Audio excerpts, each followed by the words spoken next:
ಚಿಂದಿ ಉಡಾಯಿಸೋ ಖಾರ ಬಣ್ಣ ರುಚಿಯನ್ನು ನೀಡುತ್ತದೆ. ಆಚಿ ಮೆಣಸಿನ ಪುಡಿ ಚಿಂದಿ ಉಡಾಯಿಸೋ ಖಾರ ಬಣ್ಣ ರುಚಿ. ಚಿನ್ನಸ್ವಾಮಿ ಸ್ಟೇಡಿಯಂ ಬಳಿ ಕಾಲ್ತುಳಿತ ಪ್ರಕರಣಕ್ಕೆ ಸಂಬಂಧಪಟ್ಟಂತೆ ಕುಣಿಗಲ್ನ ಮನೋಜ್ ಕುಟುಂಬಕ್ಕೆ ಪರಿಹಾರದ ಮೊತ್ತ ವಿತರಣೆ ಮಾಡಲಾಗಿದೆ.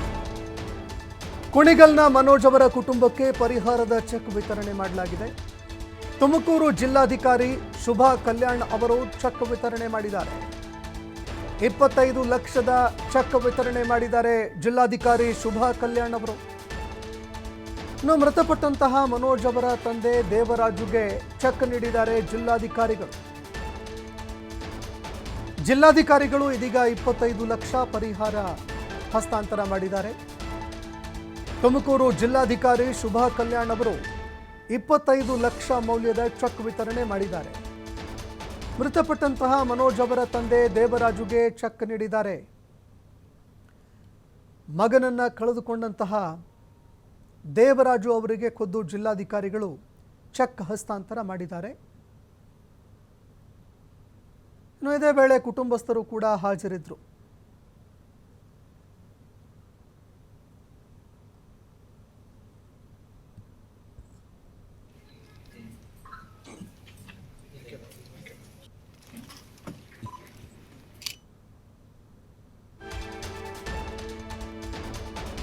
ಇನ್ನು ಎಷ್ಟು ಹಣ ಕೊಟ್ರೇನು ನನ್ನ ಮಗ ವಾಪಸ್ ಬರ್ತಾನ ಅಂತ ಹೆತ್ತ ತಂದೆ ಪ್ರಶ್ನೆ ಮಾಡಿದ್ದಾರೆ. ಮೃತಪಟ್ಟ ಯುವಕನ ತಂದೆ ಮನೋಜ್ ಅವರು ಕಣ್ಣೀರಿಟ್ಟಿದ್ದಾರೆ. ಮನೋಜ್ ಅವರ ತಂದೆ ಅವರು ಕಣ್ಣೀರಿಟ್ಟಿದ್ದಾರೆ. ದೇವರಾಜು ಅವರು ಕಣ್ಣೀರಿಟ್ಟು ಎಷ್ಟು ದುಡ್ಡು ಕೊಟ್ರೇನು, ಎಷ್ಟು ಪರಿಹಾರ ಕೊಟ್ರೇನು ಕಳೆದುಕೊಂಡಿರುವಂತಹ ಮಗ ವಾಪಸ್ ಬರೋದಿಲ್ಲ ಅಂತ ಕಣ್ಣೀರಿಟ್ಟಿದ್ದಾರೆ.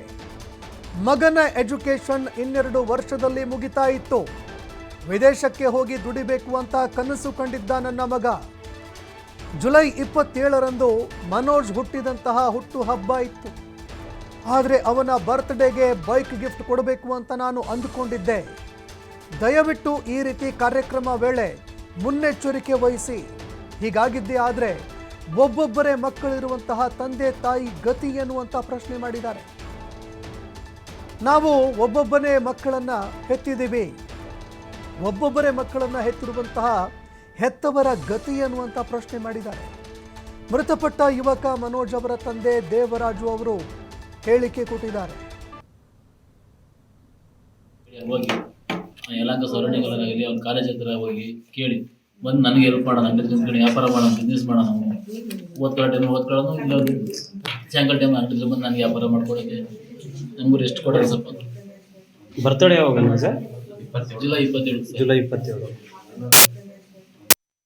ಅವ್ನು ಏನಿಲ್ಲ ಅಂತಿಲ್ಲ ಸರ್. ನಾ ಎಷ್ಟೇ ಕಷ್ಟಪಟ್ಟು ಸಾಲ ಮಾಡೋದು ನಾವು ತಂದು ಕೊಡ್ತಾ ಇದ್ವಿ.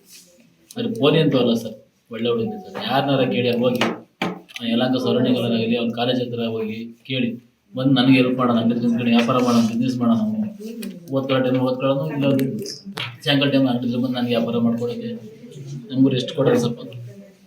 ಬರ್ತಡೇ ಯಾವಾಗ ಸರ್? ಜುಲೈ 27. ಜುಲೈ 27. ಅವ್ನು ಏನಿಲ್ಲ ಅಂತಿಲ್ಲ ಸರ್. ನಾ ಎಷ್ಟೇ ಕಷ್ಟಪಟ್ಟು ಸಾಲ ಮಾಡೋದು ನಾವು ತಂದು ಕೊಡ್ತಾ ಇದ್ವಿ. ಆದರೆ ಪೋಲಿ ಅಂತೂ ಅಲ್ಲ ಸರ್, ಒಳ್ಳೆ ಹುಡುಗಿ ಸರ್. ಯಾರನ್ನಾರ ಕೇಳಿ ಅಲ್ಲಿ ಹೋಗಿ ಯಲಹಂಕ ಸರೌಂಡಿಂಗಲ್ಲಿ ಒಂದು ಕಾಲೇಜ್ ಹತ್ರ ಹೋಗಿ ಕೇಳಿ ಬಂದು ನನಗೆ ಹೆಲ್ಪ್ ಮಾಡೋಣ, ಅಂಗಡಿ ತುಂಬ್ಕೊಂಡು ವ್ಯಾಪಾರ ಮಾಡೋಣ, ಬಿಸ್ನೆಸ್ ಮಾಡೋಣ, ಓದ್ಕೊಳ್ಳೋ ಟೈಮ್ ಓದ್ಕೊಳ್ಳೋದು.